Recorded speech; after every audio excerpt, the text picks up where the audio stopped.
2 Chronicles chapter 24.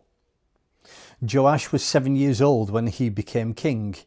He was king for 40 years in Jerusalem. His mother's name was Gazelle, Zibiah. She was from Beersheba. Taught and trained by Jehoiada the priest, Joash did what pleased God throughout Jehoiada's life. Jehoiada picked out 2 wives for him. He had a family of both sons and daughters. The time came when Joash determined to renovate the temple of God. He got the priests and Levites together and said, "Circulate through the towns of Judah every year and collect money from the people to repair the temple of your God. You are in charge of carrying this out." But the Levites dragged their feet and didn't do anything.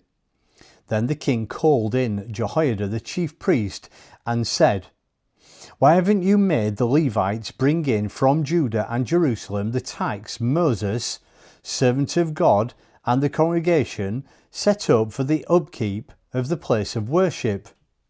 You can see how bad things are. Wicked Queen Athaliah and her sons let the temple of God go to ruin and took all its sacred artifacts for use in Baal worship. Following the king's orders, they made a chest and placed it at the entrance to the temple of God. Then they sent out a tax notice throughout Judah and Jerusalem. Pay the tax that Moses, the servant of God, set when Israel was in the wilderness." The people and their leaders were glad to do it and cheerfully brought their money until the chest was full. Whenever the Levites brought the chest in for a royal audit and found it to be full, the king's secretary and the official of the chief priest would empty the chest and put it back in its place. Day after day, they did this and collected a lot of money. The king and Jehoiada gave the money to the managers of the temple project. They, in turn, paid the masons and carpenters for the repair work of the temple of God. The construction workers kept at their jobs steadily until the restoration was complete. The house of God, as good as new. When they had finished the work, they returned the surplus money to the king and Jehoiada, who used the money for making sacred vessels for temple worship, vessels for the daily worship, for the whole burnt offerings, bowls, and other gold and silver liturgical artifacts. Whole burnt offerings were made regularly in the temple of God throughout Jehoiada's lifetime. He died at a ripe old age of 130 years old. They buried him in the royal cemetery because he had such a distinguished life of service to Israel and God and God's temple. But after the death of Jehoiada, things fell apart. The leaders of Judah made a formal presentation to the king and he went along with them. Things went from bad to worse. They deserted the temple of God and took up with the cult of sex goddesses. An angry cloud hovered over Judah and Jerusalem because of this sin. God sent prophets to straighten them out, warning of judgment, but nobody paid attention.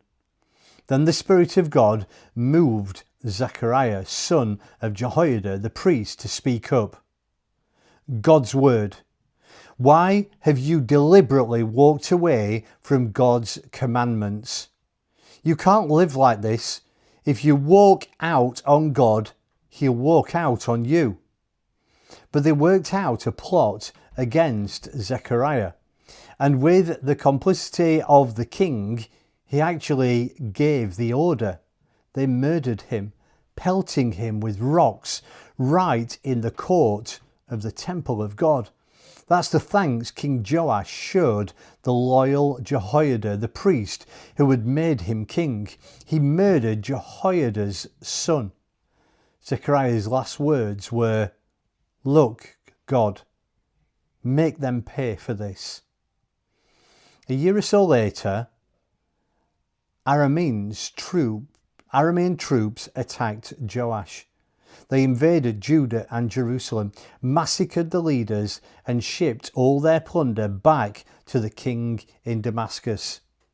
The Aramean army was quite small, but God used them to wipe out Joash's large army, their punishment for deserting God, the God of their ancestors.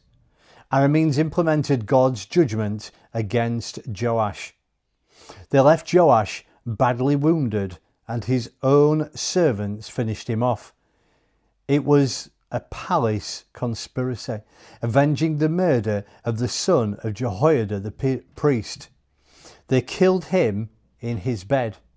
Afterward, they buried him in the city of David, but he was not honoured with a grave in the royal cemetery. The temple conspirators were Zabad, whose mother was Shimeath from Ammon, and Jehozabad, whose mother was Shimeath from Moab. The story of his sons, the many sermons preached to Joash, and the account of his repairs of the temple of God can be found contained in the commentary on the royal history. Amaziah, Joash's son, was the next king.